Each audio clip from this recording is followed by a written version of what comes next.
Welcome, everyone, to Chatting with the Experts TV show hosted by me, Paula Okune, where I speak with women from Africa, women from the Caribbean, women in the diaspora. And these are professional women and successful businesswomen as well. The mission of this show is to educate, inspire, and encourage women worldwide or globally. And sometimes I have men on the show, but for the most part, it's women. Today's topic is so interesting. It's called Cooking for Leadership, Intelligence, and Health. And my guest is a culinary anthropologist and medical sociologist. Dr. Michelle Beadle Holder explores the deep connection between food, health, and leadership, and explains how traditional dietary practices and cultural food rituals impact our well-being as well as our cognitive function. She's a speaker, an author, and a coach, and she's also the founder and CEO of the lifestyle company Food at the Center, which helps busy professionals create balanced and meaningful lives. I could say so much more about her, but why don't I let her come on to the show? So welcome to the show, Michelle. Hi, thanks for having me. Thanks for joining us today. It's All my right. pleasure. Yes, So you were saying something? I say it's my pleasure. Thank you. So you're a culinary anthropologist and a medical sociologist. Tell us more about that. I know some people will be like, what? Yeah, big terms. So actually, I got my PhD in sociology, and my concentration was medical sociology. So I looked at social determinants of health. So instead of just looking at health from a biological perspective, where we think about genes or like health issues being passed down by genes, you think about how your social environment, history, the politics, all of those, economics, inequality affects people's overall health and well-being, how they fare in life. And in terms of the anthropology component, when I was in undergrad, I got my degree in sociology and anthropology. And over the years have had a great interest in food and culture and cooking and culture. So I combine those two to look at health in general, especially from a Caribbean or an African diaspora perspective. Yes, food means a lot to us. We know that. Yeah. Yeah. It's got to taste good. It may not have to look the best, but it has to taste good. Yes, exactly. Exactly. Which is part of the reason why I started Food at the Center. Uh, there are many different reasons why I did, but one of the work that I do is around making healthy food taste good. Mhm. I was brought up in a household where my mom was pretty much the main leader in the household, and she exemplifies what healthy living and eating is, like how to prioritize self-care. And she worked a lot when I was growing up, and she had high blood pressure. And, my mom is a pretty, sometimes can be all or nothing, but she definitely changed the diet, reduced sodium for not only herself, but for the entire family. And for me, it was a shocker because anybody in the Caribbean knows that we love our salt fish. And Yes, breakfast. Good yeah, we breakfast. love our saltfish. And in Jamaica, where I'm from, it's ackee and saltfish. So for some Mhm. others, it's cook up saltfish, or, Yes. we do some variation of saltfish. Mhm. And for those who don't know, it's salted cod. But your audience would know. Yeah. So, when she did that, it changed the way that I saw healthy eating. I saw it as like not. And over the years, as I had my own health issues, I was able to recover from issues related to like depression or anxiety, I found healing in the kitchen for my own self. And it started with like a little herb garden and then a small plot of land and an apartment that I had.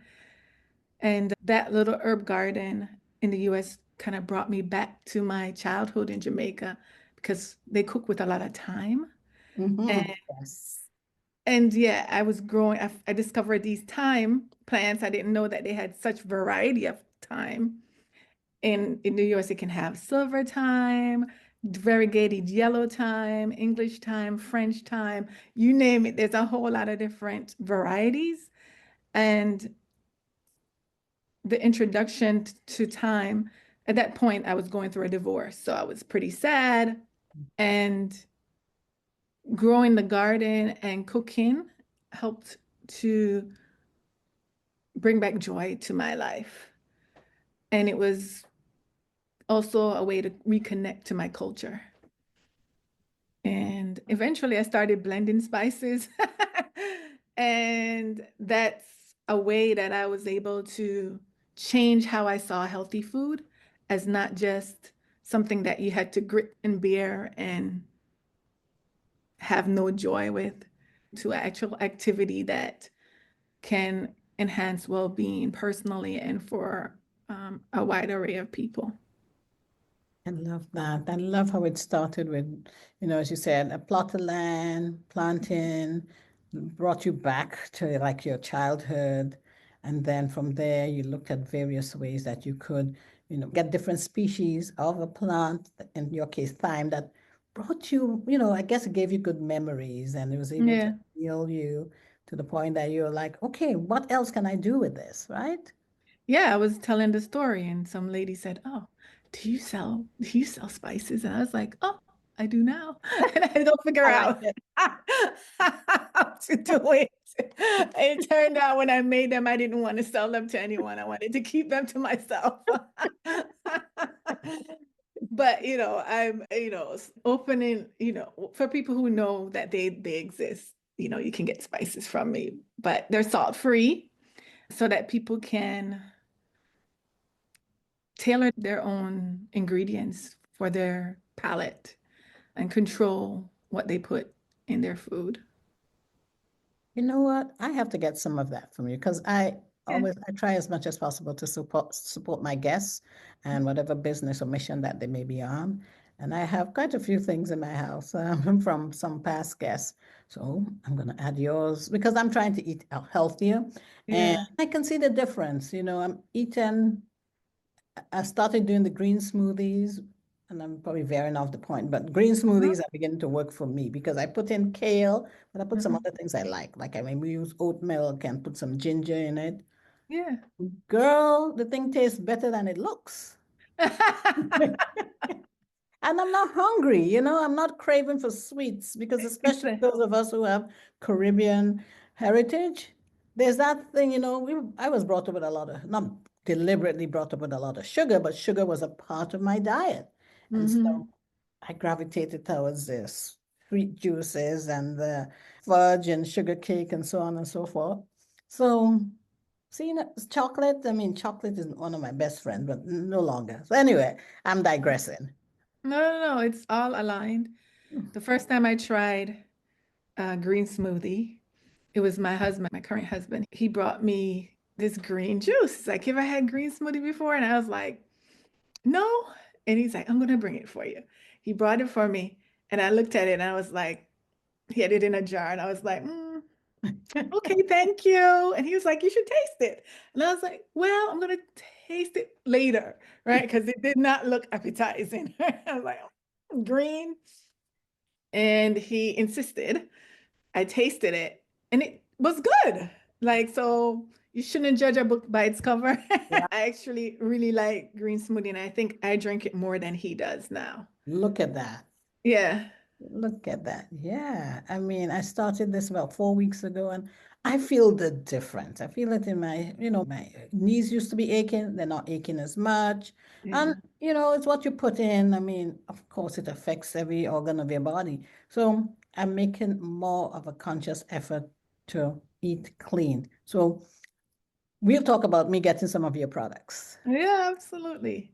Yeah, it's all about not only, well, some foods like whole foods, what I discovered when you eat high processed foods, just from my personal experience, you crave more. It's like Yeah. you're never satisfied.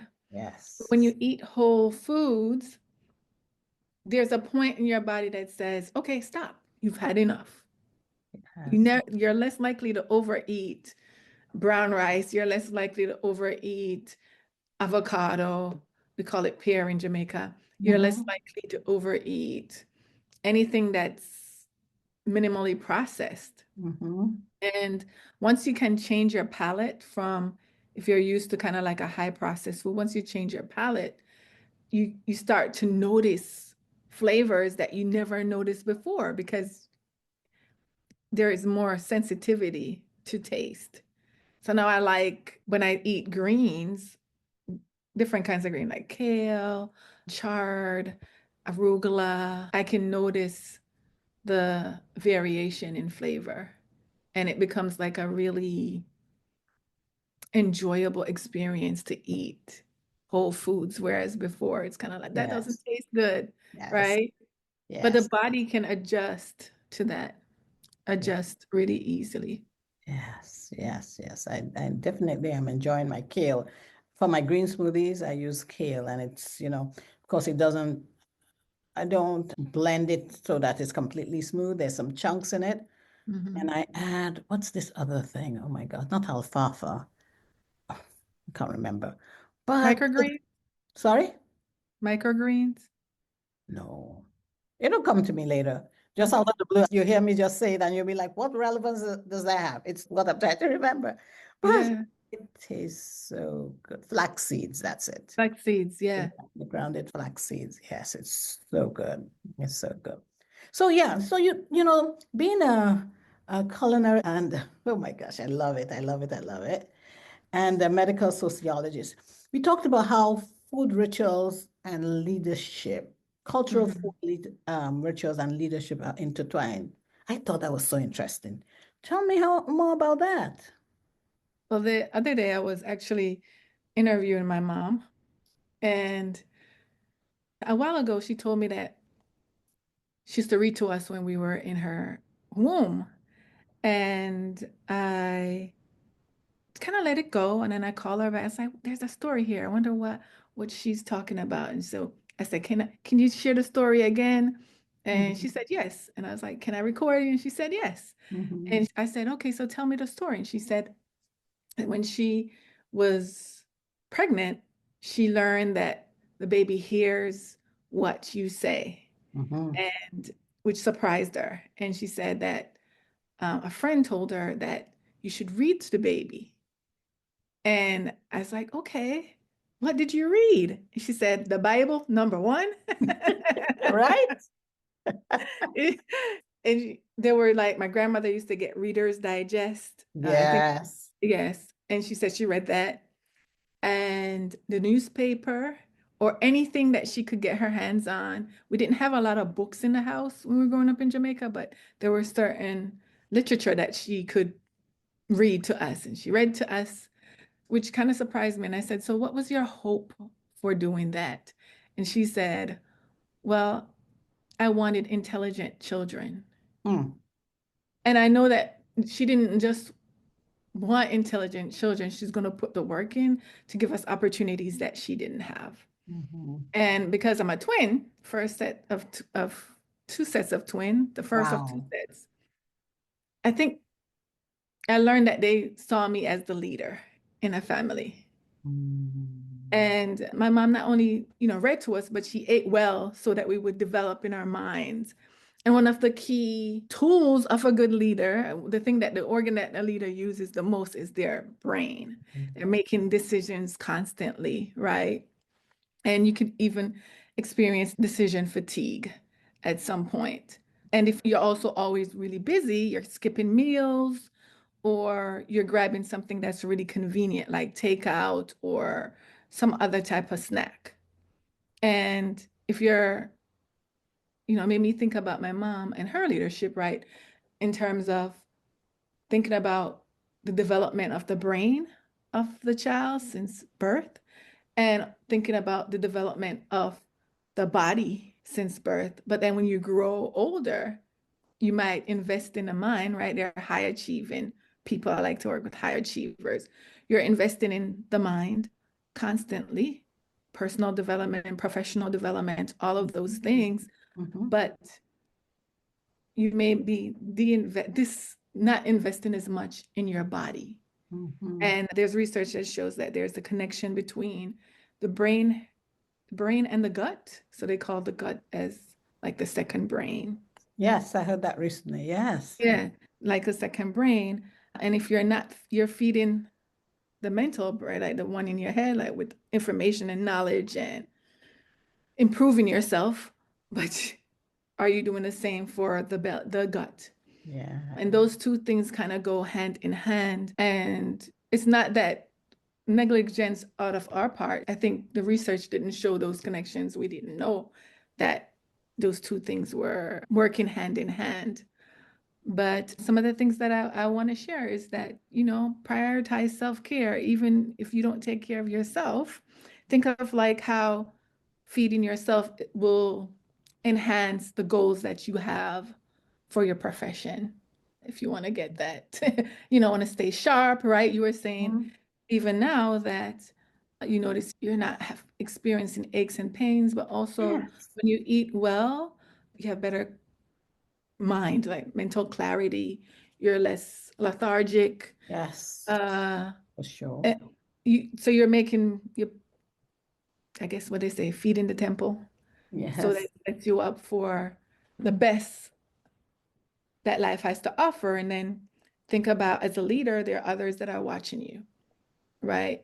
Mm-hmm. And with the connection between physical health and brain health. Also, they're showing that there's like research on therapeutic, like culinary therapy, where people are like cooking in addition to getting like talk therapy, and that enhances their well-being, their mental health. So there's a lot of innovation that's happening in public health when it comes to the connection between food and, you know, better quality of life, longevity of life. But it's saying, let's go into the kitchen instead of only reading the labels on a package or have an outsourcing home cooking to someone else, like you have Uber Eats and all of those things since Mhm. COVID, right? We're much more reliant on takeout. To go back into the kitchen and think about, well, can the kitchen be our laboratory? Can the kitchen be our medicine cabinet? Because what food is medicine, but not all food is medicine, right? Some food is poison. Yes, yes, Uh, yes. yeah. So, And you made a good point there because, with takeouts, yes, okay, sometimes we do need the convenience of having takeout, but you are not aware of what is in that food. hmm People put all sorts of ingredients. It may not be bad, but hmm it may not be good for you. You know, right, right. like there's some people, like I remember when my daughter suffered from so many allergies at one point, and she couldn't eat certain things that I could eat. And those some of the certain things that she couldn't eat would have been good for her, but she was just allergic to it. Right. But when we started cooking at home, then she had more control over Yeah. what went into her food. Yes. And comes And yeah, it's really interesting for me. It's kind of a full circle because I grew up not liking cooking. I didn't like it. I learned my dad taught me how to cook, and he believed that he was preparing me to be a good wife and mother. And I was like, I don't want to cook. I'm gonna marry a chef. Leave me alone. I want to stay in these books, you know? That was my priority. And I learned the skill. I begrudgingly learned the skill. But now as I get older, I see the value, like how it's helped me and reframing how I see cooking Mm, as not yeah. something that I just do for others, but something that I can do for myself. And cooking is my self-care. So, yeah. You know, that's very interesting when you said reframing how you looked at cooking. Let's expand on that a little bit. Like your dad was looking at it as a skill to prepare you to be a good wife and mother. Yes. Yes. But Yep. you're saying in 2025, we should look at it as preparing the person to, be healthy overall, healthy brain, healthy gut, healthy person. Then you can go out and be the best version of yourself. Yeah. And also healthy relationships, Yes. right? The dining table is a sacred space that people come together and they connect. And now we have all these technology, even the very culture of takeout means that you're eating in another room and this person is, you may not be at a table. Yes. Or TV dinners were kind of created, you're eating, watching a device, watching some technology, and you're not really connected Talking. one with your food, but you're also not connecting with each other. And so we Mhm. may be in a space together and still feel lonely and isolated. Mhm. And go bringing back some of those, old time ways of cooking and cooking, being in the kitchen, having the kitchen be the center of the home, having a meal together, breaking bread, and finding out how is this person doing. And you can look at them, you can't lie. It's When harder they're to around the lie. table, right? Yeah, right. It's harder to lie if we're looking eye to eye and I can watch your body language, or you know what I mean? I can probe, Mhm. I can sense if something's going good or bad. And, they're saying that children, like adolescents, when they eat together with their family, that they fare better in terms of mental health. Mhm. So, and I think even as you get older, right, social isolation is a major issue. And having like intergenerational mealtime allows everyone to benefit. Yeah. And you say that, and I get flashbacks to when, at one stage of my life, my mom moved back home with all five of us, and we lived at home with her mom and dad. And we used to have lunch, 12 to 1. Everybody was picked up from school. You came home, you ate lunch. And there's so many long-standing jokes that come from, my grandfather would say something, and it's still at the dinner table, at the lunch table. We didn't really do dinner. It was Yeah. lunch. Mhm. And, it talked about the foods that we ate then. And I thought, but it gave us some connectivity. There was that bonding that went on at that Yes. table, which I have to admit, if my children could come on the show, they say, but mom, you didn't do it. No, I didn't, you Mhm. know? Yeah. But Yeah. the families were bigger then. So when Yeah. we gathered around the table, it was a bigger crowd and bigger setting, and lots of things were talked about. So, Yeah. I mean, you do the best that you can. And I think that's why celebrations like Thanksgiving, which, mm, can be stressful and could have social dynamics that don't work out, but mhm, they're like sacred celebrations that mhm. people have, and they bring families together, cookouts, potlucks. Yeah. But people talk about like how, or well, I guess we covered it, how, the challenges, modern living, the challenges, and break down all our cultural connection. But as you mentioned, you can still kind of vary it. I mean, you can ensure that you meet together maybe once a week, or like you said, cookouts, Thanksgiving. That is something that, I know it's become commercialized, but still it's a way that we can still bring family together Yeah. for, for meals. Hmm. Yeah. And I mean, it's not all great. And then the reason why takeout is so popular is because it's work. Cooking is labor. It's work. It You is. know, I'm not kidding. You have to be committed. It has to connect to your core value Mhm. for it to be sustainable, because the options are so much more easier to kind of, we have options now, whereas before people didn't have takeout. They had to cook, right? If you didn't cook, you didn't eat. Right. So, you have to be clear about what's my motivation for cooking Mm-hmm. and how is it aligned with what I consider valuable. And so it makes that all that labor bearable. It's hard, but it can also be enjoyable, Mm-hmm. right? There are a lot of people that love to cook. It's kind of their therapeutic, Yes. me time. And And for others, it's drudgery. But I say that there's a role for everyone because historically, cooking was a shared. yes. It wasn't just one person doing everything, Mhm. you know? So, So, Michelle, you won't believe we've been talking for almost 27 minutes. So okay. because they said time flies when. Hopefully I got to all your questions. Yes, yes, yeah. But there's one question I want to ask you about because I know that you have this company, Food at the Center. Mhm.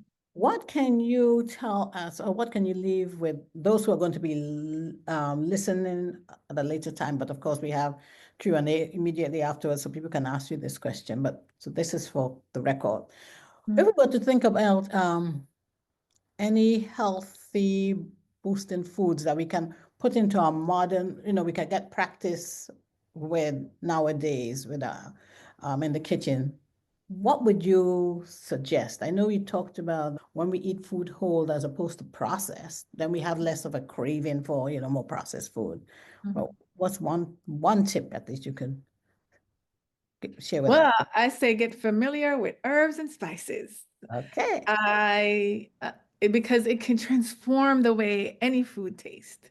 Hmm. Uh, and so, for example, I'll give you some of my top favorites. Now, some people might not like them or not, but I That's would okay. say smoked paprika Okay, I is like a that. good, like if you're trying to reduce your sodium intake, sprinkling a little bit of smoked paprika, even like you would like at the dinner table. Sprinkle some. What else? That's one of my favorites. That's a staple. Cinnamon is also a really nice one. In terms of food, Mhm. I say I wouldn't give a recommendation. I would say pay attention to what you like and what likes you back. That Yeah. would be, it- it- people are so different, right? And I'm of the mind that like the standard recommendations are just recommendations. They work for some and they don't work for others. So Mhm. I say take back your power and pay attention to what you love, what brings you joy, what makes your body feels good. Like pay attention to that. And then there are things that make you feel sluggish. This is kind of like where you bring the mindfulness into eating Mhm. because it's very hard to say do this or do that because we're so different. I love that. Pay attention to what you're eating. And yes, that is a good note to end on because I know for myself that I discovered that if I use too much ginger, I start to feel very lightheaded. Hmm. So now I pay more attention that yes, ginger is good, but in what quantities? Yes, No? And even if it's, you go to the health store, look at what the ingredients are because they may be natural ingredients, but they're still chemical, they're organic chemicals. And you need right. to know what's going on in your body and what you need to avoid. It may all be healthy, but it may still not be good for you. That's what I've noticed now that I'm down this health journey. Yeah, absolutely. And don't feel guilty or pressure to follow anybody's when they tell you this is the, you know, like I don't know, the gold standard and this is like law. Mhm. No, Pay give attention trust to. yourself because I think the health industry has become one that they tell you these are the top this that like they're the authority on what works. And it's useful to get information, but I say like recipes are not a rule book. They're just like a guidance to how to cook. Similarly, I would say for any health recommendation that people give to you, you are the authority, because when you pay attention to your body, it helps to inform you on like what will work and what won't. So true. So true. So, Michelle, if someone watching this later on wants to get in touch with you, I assume you're online, right? How can Yes. they? I'm online. I am at Michelle Beadle Holder at Instagram. Okay. My website is foodatthecenter.com. I'm mostly on Michelle Beadle Holder in Instagram. I'm also on LinkedIn if people want to connect. Yes. Lovely, lovely. And for those of you who have listened to this show, if you would like to be a guest on the show or know more about the show, reach out to me on the contact form on my website, chattingwiththeexperts.com. I am also on LinkedIn as Paula Okune. I am on Instagram. My hold there is at chat underscore experts underscore podcast. And I am on Facebook as Paula Okune. I always have to think about the Instagram one. Do I do it on Facebook? And so Right. now we'll open up the floor to those who want to join us and actually ask questions to my phenomenal guest, Dr. Michelle Beadle Holder. Thank you so much, Michelle. Thanks for having me.